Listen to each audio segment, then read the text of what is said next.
morning, Vietnam! Oh, sorry, that's the wrong show. Good Friday afternoon. 2,000 years ago, JC paid for you and me so we don't have to go to the deep seats and we get to sit upstairs with the VIP instead of with the VP, and that is pretty dang special to me. You know what I'm saying? One of my favorite movies of all time is Good Morning Vietnam, obviously. And the reason why I love that movie is because it's a contrast, right? So you take something that is so deep and depressing like war, and you add in something that's so fun and lighthearted like Robin Williams, and you can't help but fall in love with the concept of bringing joy in the face of deep sadness and darkness. Good Friday does that for me. It brings a precursor of great joy in the face of deep sadness. I mean, think about the correlation, right? So Jesus dying on the cross, that's my belief, and he did that. He paid a penalty for all of us, and that is depressing. It's deeply depressing. It's sad. It's war. It's war on somebody who didn't deserve war. And then he raises from the dead, and that is like the joy that comes from it. Because he defeated death. He defeated death for us. And I know if you're not Christian, that sounds super weird. If you're Christian, you get what I'm saying. If you're not Christian and you have questions, ask them. If you are Christian and you have questions, ask them.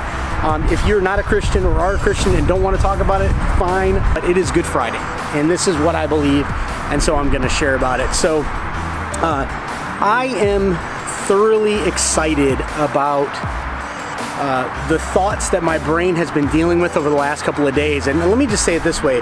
One of the things that I have really tried grappling with is this. So imagine if you knew that the end of your life was coming, right? You knew that you were going to be hung on a cross and that your penalty was to pay for the sins of everybody else. Now, you knew this was coming, and you knew people were going to betray you, and you knew the person's name of the that was going to betray you. You knew everything.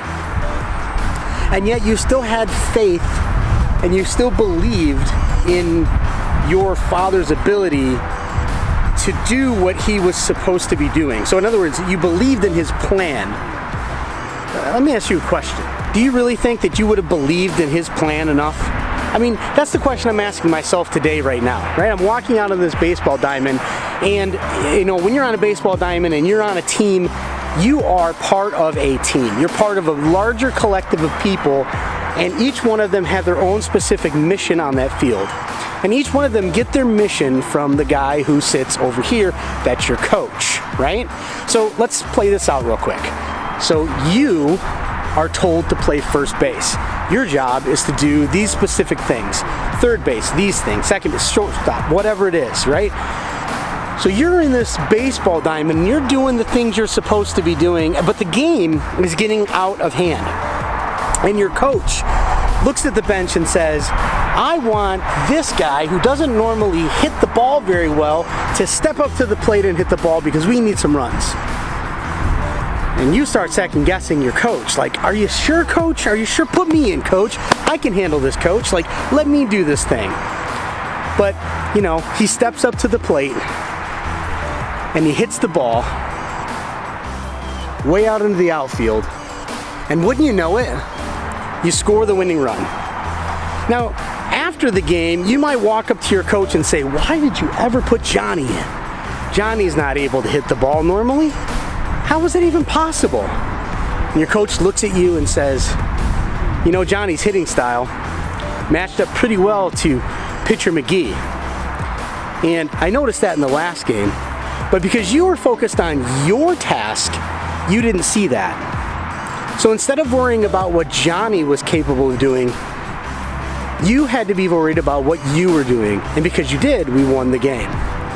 And so what I'm trying to get to is this.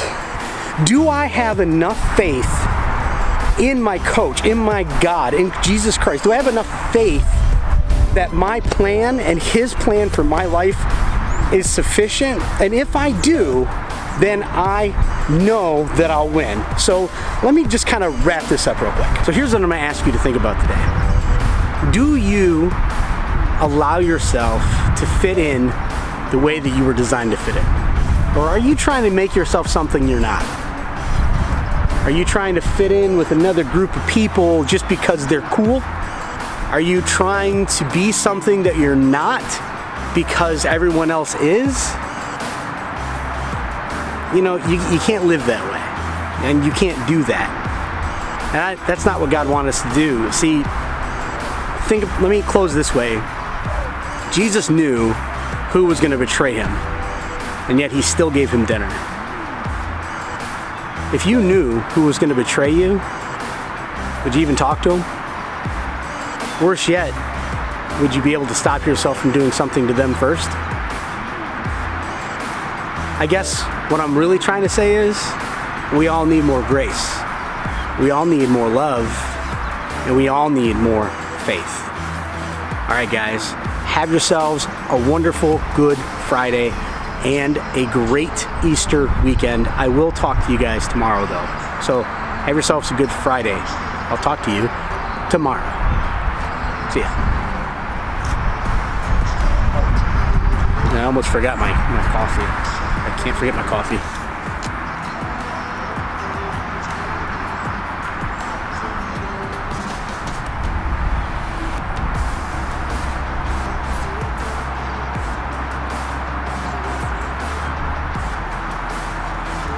Oh, I should probably take you guys with me too. Sorry. All right, sorry about that. I almost left you here. I'm not a very good friend, am I? I'll do better next time. Promise.